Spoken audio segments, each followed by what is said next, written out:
जी अस्सलाम वालेकुम। एम्फोरिया skin care की तरफ से हाज़िर हैं। आपको 2 प्रोडक्ट चाहिए 2 ऑब्जेक्टिव्स के लिए। पर्टिकुलरली आपको अगर स्किन क्लींजिंग करनी है तो अलग प्रोडक्ट चाहिए, अगर स्किन लाइटनिंग करनी है तो अलग चाहिए।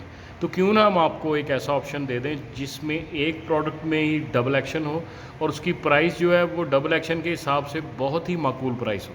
क्लैरो स्किन क्लींजर हमारे पास मौजूद है जो कि क्लींजिंग भी प्रोवाइड कर रहा है और आपकी स्किन को लाइटनिंग भी प्रोवाइड कर रहा है।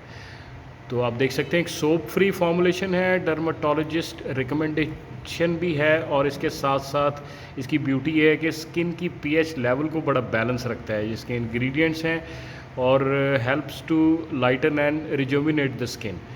बेहतरीन प्रोडक्ट जो है ये आप देख सकते हैं कि इसमें मेंशन ये भी किया गया है कि जहाँ पे स्किन क्लींजिंग होगी, लाइटनिंग इफेक्ट आएगा, वहाँ पे रिंकल और फाइन लाइंस का भी सोल्यूशन आपके पास हो जाए, यानी कि जो एंटी एजिंग इफेक्ट आ रहा है उसमें भी इसका बड़ा अच्छा रोल है। और ये क्लींजिंग और लाइटनिंग प्रोवाइड कर रहा है। किस प्राइस पे कर रहा है ये मैं आपको बता देता हूँ। अभी प्राइस इसकी बहुत इकनॉमिकल 575 इसकी जो प्राइस है, 575 सिर्फ 575 में ये प्रोवाइड हो रहा है। इसकी पैकिंग मैं आपको दिखा देता हूँ, इंटरनल पैकिंग ये देखें। क्लींजर कितनी खूबसूरत पैकिंग में ये अवेलेबल है हमारे पास। और ये 75 ml का ये क्लींजर है। और आज ही एम्फोरिया.pk पे विज़िट कीजिए क्योंकि आपको अपनी स्किन केयर की प्रॉब्लम्स का इकोनॉमिकल प्राइस पे सलूशन जो है वो एम्फोरिया.pk पे ही मिलेगा। बहुत बहुत शुक्रिया।